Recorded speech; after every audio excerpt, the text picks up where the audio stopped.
नमस्कार प्रिय मित्रों, मैं ज्योतिषकार कमल आप सबका हार्दिक अभिनंदन करता हूं आपके अपने इस प्यारे यूट्यूब चैनल एस्ट्रो कमल में। दोस्तों, आज हम इंद्राक्षी साधना के बारे में बात कर रहे हैं। ये एक अनुभूत साधना है। हमारे शहर में एक व्यक्ति है जिन्होंने इस साधना को किया था और करने के बाद में उनके साथ क्या हुआ था ये अलग बात है, लेकिन अनुभूत साधना, इसका फल कभी खाली नहीं जाता। इंद्राक्षी साधना सारी देवियों का शोधन है, सारी देवियों का मंथन है। देवराज इंद्र ने स्वयं इस साधना को अपने मुख से कहा था कि जिनके घर में लक्ष्मी का आगमन किसी भी प्रकार से नहीं होता है उनको इंद्राक्षी साधना करनी चाहिए। माता लक्ष्मी दौड़ी दौड़ी चली आती है। जिनको कोई भी प्रकार से कष्ट है, शारीरिक हो, मानसिक हो या सामाजिक हो, उनको इंद्राक्षी साधना करनी चाहिए। इससे व्यक्ति के सारे कष्ट जो है वो दूर होते हैं। लंबे समय से बीमार चला आ रहा हो, बीमारी दूर नहीं हो रही हो, तो इंद्राक्षी साधना करने से उसकी बीमारी दूर हो जाती है। अर्थ के चक्कर में किसी आदमी के ऊपर कर्जा बढ़ गया है या किसी भी प्रकार से उसका कोई काम धंधा चल ही नहीं रहा है, सब कुछ फेल हो गया है, तो उस आदमी को इंद्राक्षी साधना जरूर संपन्न करनी चाहिए। उससे उसका काम धंधा फर्स्ट क्लास चलने लगता है। कई प्रकार की ऐसी समस्याएं हैं जो सारी समस्याओं को इंद्राक्षी साधना के द्वारा मिटाया जा सकता है। सनातन धर्म में बहुत उत्तम साधनाएं आपकी भरी पड़ी है। माता इंद्राक्षी साधना करने से व्यक्ति का जीवन हर्ष से भर जाता है, सुगंध से परिपूर्ण हो जाता है। उसके जीवन में जो कोई भी नेगेटिव बातें होती है सब दूर हो करके उसका जीवन परिपूर्ण हो जाता है। उसके जीवन से सारे ग्रह क्लेश हो, ग्रह नक्षत्रों का क्लेश हो, दुश्मन से कोई परेशानी हो, किया कराया टोना टोटका उस पर चल रहा हो, अविचार कर्म हो, शैतानी शक्तियों ने घेर लिया हो, सब बाधाएं दूर होकर एकदम निर्मल जीवन बन जाता है। तो ये साधना अपने आप में ही बड़ी महत्वपूर्ण साधना है। उससे पहले मैं कहना चाहता हूँ कि दिवाली तो गई और दिवाली आप सबके लिए बड़ी शुभ रही होगी। बहुत अच्छी तरह से आप लोगों ने दिवाली का आनंद लिया होगा। इसलिए आप लोगों को पुनः एक बार फिर से एस्ट्रो कमल की तरफ से आपको और आपके पूरे परिवार को हार्दिक बधाई हो और आपका पूरा परिवार आप सहित हमेशा प्रसन्न रहे, यही प्रभु से हम कामना करते हैं। अब बात करते हैं कि इंद्राक्षी साधना होती कैसे है। ये साधना दोस्तों ऐसे होती है कि इस साधना के लिए आपको या तो अमावस्या को चुनना पड़ता है या आपको कोई शुक्रवार का दिन हो वो चुनना पड़ता है। शुक्रवार का दिन हो या अमावस्या का दिन हो, दोनों में से कोई एक चुनना पड़ता है। और अमावस्या के दिन शुक्रवार आ गया तो सबसे बढ़िया है। फिर तो ये तो सोने पे सुहागा है, समझ लो। इस दिन आपको आपके तमाम छोटे मोटे देवी देवताओं का, पितरों का, दिक्पालों का, सबका आह्वान करके, सबका आशीर्वाद लेके, सबकी पूजा करके फिर आपको इंद्राक्षी पूजा करनी चाहिए। कैसे करनी चाहिए? मैंने कहा कोई भी पूजा हो सबसे पहले गणेश जी का आशीर्वाद जरूरी है। गणेश जी के बाद में माता पार्वती का आशीर्वाद, शिव जी का आशीर्वाद, इनका आशीर्वाद जरूरी है। फिर आपको 9 ग्रह जो आपके बाधा पैदा कर सकते हैं, क्योंकि आप जब कोई साधना करोगे तो उनमें से कोई ग्रह ऐसे भी होंगे कुंडली में जो आपके खराब होंगे और वो खराब फल देने के लिए हमेशा तैयार रहते हैं, वो आपको साधना करने नहीं देते हैं। इसलिए सबसे पहले उनको मना लीजिए, उनको प्रणाम कर लीजिए कि देवता आप थोड़ा साइलेंट रहिए, हम साधना कर रहे हैं, कृपा कीजिए और हमारी साधना को सफल होने दीजिए। तो सबसे पहले 9 ग्रहों की भी पूजा करनी पड़ती है, 16 मातृकाओं की पूजा करनी पड़ती है, 10 दिक्पालों की पूजा करनी पड़ती है ना। वास्तु देवता की जहाँ आप बैठते हो, पूजन करते हो, तो वहाँ की ज़मीन भी आपके पक्ष की हो जाए, वहाँ का वास्तु आपके पक्ष का हो जाए, इसलिए वास्तु देवता की भी पूजा करनी पड़ती है। ऐसी छोटी छोटी पूजाएं हो ना पितरों समेत, वो सब पहले करके 1 दिन पहले, 2 दिन पहले, 5 दिन पहले, जब भी आपके पास अच्छा मुहूर्त हो उसमें पूजा पहले करके संपन्न कर लें, छोटी छोटी पूजा, और भगवान से आशीर्वाद ले लें। उसके बाद में अब आपको इंद्राक्षी साधना करनी। इंद्राक्षी साधना करने के लिए, माता की साधना करने के लिए आपको क्या चाहिए? एक स्वच्छ रूम चाहिए। ऐसा रूम, ऐसा कमरा, या तो आप मंदिर में करो, नहीं तो गौशाला में करो, नहीं तो पर्वत पर करो, लेकिन कहीं नहीं, आप अपने घर पे करो। अपने घर पे ऐसा कमरा होना चाहिए जो कमरा एकदम शांत हो, जिस कमरे में बच्चे या कोई घर वाले ज़्यादा आते जाते नहीं हो, ऐसा कोई कमरे का चुनाव कीजिए। और ऐसे ही समय का चुनाव करना पड़ता है जो शांत है, इसलिए समय अक्सर हम 10 बजे बाद में रात को बताते हैं, क्योंकि लगभग 10 बजे बाद में सब बच्चे सो जाते हैं, घर वाले सो जाते हैं, तो उसके बाद में साधना का समय सही रहता है। रात्रि का समय होता ही इसलिए कि आप रात्रि में साधना करो ना तो लोग आपको डिस्टर्ब नहीं करेंगे। दिन में तो कोई मिलने वाला भी आ जाता है, वही डिस्टर्ब कर देता है। तो इसमें समय आपको चुन लेना पड़ता है कि भाई ये समय जो रात्रि का ये समय है, इस समय में कोई आता जाता भी नहीं, किसी का कोई प्रॉब्लम भी नहीं, फ़ोन भी स्विच ऑफ करके अपना कहीं रख देंगे चार्जिंग में लगा के, तो कोई डिस्टर्ब नहीं, किसी प्रकार का कोई डिस्टर्ब नहीं। उस प्रकार से साधना को आप एक स्वच्छ कमरे में शुरू कर सकते हैं। कमरे को पहले ही स्वच्छ करके गौमूत्र से लीप करके, गोबर से लीप करके, गौमूत्र से पोछा दे करके, फिर गोबर से लीप करके एक स्थान इतना बना लें जितने में आप बैठ सकें और अपना पाटा लगा सकें। इतने स्थान को पहले गोबर से अच्छी तरह से लीप लें। आपके अगर टाइल्स वाइल्स घर में लगी हो, आपको लगता हो कि ऐसे गोबर वोबर लीपने से ख़राब हो जाएगी, तो उसके पीछे पहले अखबार के कागज़ बिछा लें। अखबार के कागज़ बिछाकर उनके ऊपर गोबर लीप करके फिर कोई बढ़िया रंगोली वंगोली बना करके मस्त, और उसके ऊपर आप अपना आसन भी लगा सकते हैं और माता का आसन भी लगा सकते हैं। क्या होता है, गौमूत्र और गोबर से जो देवी देवता हैं आपके, जिन्हें आप सात्विक देवता कहते हो, वो देवी देवता जल्दी आकर्षित होते हैं और आपको जल्दी वरदान देते हैं। तो आप गौमूत्र से पोछा लगा करके और गोबर से लीप करके ऐसा एक स्थान बना लें। उस स्थान पर आपको उत्तर दिशा की तरफ अपना मुंह रख करके, यानी कि देवी का मुंह दक्षिण में रहेगा, या पूर्व दिशा की तरफ अपना मुंह रख के, यानी कि देवी का मुंह पश्चिम में रहेगा। ऐसे स्थान पर एक बाजोट बिछाएं। उस बाजोट पे पीले रंग का कपड़ा बिछाएं, रेशमी पीले रंग का कपड़ा, या कोई भी पीले रंग का कपड़ा जो आपको मिल जाए, जो आपकी पहुंच में हो, वो पीले रंग का कपड़ा आप बाजोट पे बिछा दे। पहले बाजोट पे बिछा करके और अपना आसन पीले रंग का होगा, वो आसन भी अपना अपने बाजोट के सामने लगा लें। अब क्या है, एक चाहे तो माता लक्ष्मी का चित्र ले लो, चाहे कोई सुंदर चित्र, सुंदर देवी का चित्र, ऐसे मतलब जैसे कोई आयुध हाथ में लिए हुए या बिना आयुध के आशीर्वाद देते हुए, कोई भी कंप्यूटर से आप अत्यधिक सुंदर चित्र बनवा लो, या इंद्राक्षी का चित्र आप सर्च करके उससे मिलता जुलता कोई चित्र भी बनवा लो। आप वो चित्र आप अपने बाजोट पर विराजमान करो, और उस चित्र के बाद में यदि आपके पास इंद्राक्षी यंत्र हो, प्राण प्रतिष्ठित यंत्र हो, तो वो यंत्र भी आप इसमें साथ में रख लीजिए, क्योंकि यंत्र का थोड़ा सा महत्व है। यदि यंत्र साथ में रहता है तो ज़्यादा बढ़िया रहता है। आपको किसी भी तरह से यदि यंत्र नहीं मिलता है, यंत्र भोजपत्र पे बनाना पड़ता है, अष्टगंध की स्याही से बनाना पड़ता है, अनार की कलम से बनाना पड़ता है, और विधि विधान से उसकी रचना करनी पड़ती है। पर यदि यंत्र आपके पास नहीं मिलता है किसी भी वजह से, कोई भाई मार्केट में जो यंत्र मिलते हैं उनको लाने का क्या फ़ायदा, वो तो यंत्र ठप्पे से छापे हुए हैं, छाप दिए, ले लिए, बस काम, उनका कोई मतलब नहीं है। मंत्र सिद्ध यंत्र जब तक नहीं हो, प्राण प्रतिष्ठित यंत्र नहीं हो, तब तक यंत्र किसी काम का नहीं है। तो फिर यंत्र की अनुपस्थिति में आप क्या करेंगे कि यदि यंत्र नहीं मिल रहा है आपको, गरीब आदमी हो, कोई बोल रहा है 5,000 रुपये यंत्र का लगेगा, तो आप कहाँ से लाओगे? लाने वाले तो ले आएंगे, ऐसे 500 यंत्र खरीद लेंगे, उनको तो कोई टेंशन नहीं है, वो पूजा ही किस लिए करेंगे।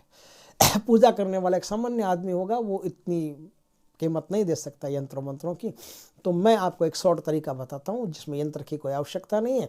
यदि यंत्र आपके पास नहीं हो तो जो आज मैं मंत्र बताऊं उस मंत्र को भोजपत्र पर अष्टगंध की स्याही से, अनार की कलम से लिख करके फ्रेमिंग करवा लो, छोटी सी फ्रेमिंग करवा लो। आप बाद में इसको है ना अपने पूजा घर में टांगना भी पड़ेगा, इसलिए ऐसी फ्रेमिंग करवाओ जो छोटी सी फ्रेमिंग हो, पूजा घर में भी ज़्यादा स्थान नहीं लेती हो, और इतना ही आप लिखो तो पूजा घर में ज़्यादा स्थान नहीं लेती हो। ऐसी आप छोटी सी फ्रेमिंग करवा करके वो तस्वीर ला करके आप वहाँ विराजमान कर दो। अब उस यंत्र की और जो चित्र आपने लगाया है देवी का, लक्ष्मी जी का लगा लो, कोई दिक्कत नहीं। लक्ष्मी जी का षोडशोपचार पूजन करना पड़ेगा, या षोडशोपचार को छोड़ो, उसमें तो पंडित को लाना पड़ेगा आपको, नहीं तो आप जैसा पूजन जानते हो ना, रोली मोली कुमकुम चावल चंदन नक्षत्र मेवा, जो भी जिस प्रकार से भी पूजन आप जानते हो उस प्रकार से आप साधारण पूजन करो और दिल से करो। कोई भी पूजा यदि दिल से होती है तो वो विधान नहीं मांगती, और विधान से होती है तो दिल की आवश्यकता नहीं है। या तो विज्ञान है या धर्म है, दोनों में से एक चीज़ काम में लेनी पड़ेगी। यदि आपके पास पूरा विधान है, पूरा सिस्टमेटिक ढंग से पंडितों को बुला करके काम करवा रहे हो, तो फिर ठीक है, अच्छी बात है, काम करवाओ। नहीं है अगर, तो श्रद्धा सबसे ज़्यादा ज़रूरी है। श्रद्धा हो, विनय हो, विश्वास हो, तीन चीज़ों पर आपकी साधना टिकी रहती है। तीनों चीज़ों पर आप अपनी साधना कर सकते हो। तो जैसी पूजा आपको आती है वैसी पूजा आप करो। पूजा करने के बाद में रात 10 बजे से आपका काम शुरू होगा। 10 बजे से क्या काम शुरू होगा? आपको इसमें कोई चक्कर वक्कर नहीं लगता, कोई शरीर बांधने की ऐसी कोई आवश्यकता नहीं, सिर्फ गुरु के आशीर्वाद से, गुरु से दीक्षा लेकर के मंत्र की फिर इस साधना को करना पड़ता है। बिना दीक्षा के कोई भी मंत्र यूट्यूब से उठाया हुआ या नेट से उठाया हुआ कोई भी मंत्र कहीं काम नहीं करता है। गुरु से दीक्षा लेकर के इस मंत्र को शुरू करें। अब रात्रि के 10 बजे से आपको क्या करना, इस जाप को शुरू करना। इस जाप में जो आप साधना करोगे इसमें स्फटिक की माला काम में आती है, इस बात का ख्याल रखें। स्फटिक की माला से इस साधना को शुरू कर सकते हैं आप। स्फटिक की माला हो आपके पास तो उस माला से आपको मंत्र जाप करना है। मंत्र जाप के लिए कपड़े आपके पीले होंगे, आसन पीला होगा, ये मैंने बता ही दिया है। स्फटिक की माला होगी। आपको क्या करना है, 21 दिन तक 51 माला प्रति रात्रि को जपनी है। देखिए भाई, लोग मुझे अक्सर फ़ोन करके कहते हैं या व्हाट्सएप पे मैसेज कर करके कहते हैं, महाराज कोई जल्दी सिद्ध होने वाली साधना बताओ। बेटा, साधना बहुत कुछ मांगती है। 21 दिन का मैं बता रहा हूँ, ये भी कम है। अगर 21 दिन में आपके जीवन में कोई फर्क नहीं पड़ता है तो आप ये समझ लो कि आपके पूर्वार्ध जो प्रारब्ध है, पूर्व जन्मों के जो प्रारब्ध है, वो प्रारब्धों के कारण आपकी साधना अभी तक फलित नहीं हो रही है, लेकिन साधना ऑन द वे है, चालू है, फलित नहीं हुई है अभी तक। तो आप अपनी साधना को रोकिए मत। ये शंका मत कीजिए कि ये सब झूठा है, बकवास है, इसमें कुछ नहीं होता। नहीं नहीं, ये बकवास नहीं है। आपके प्रारब्धों के कारण ये साधना रुक रही है, आपके प्रारब्धों के कारण आपको फल नहीं मिल रहा है। तो आप साधना को लंबा खींचते जाइए और सारे जो नियम बनते हैं उन नियमों का पालन करते जाइए।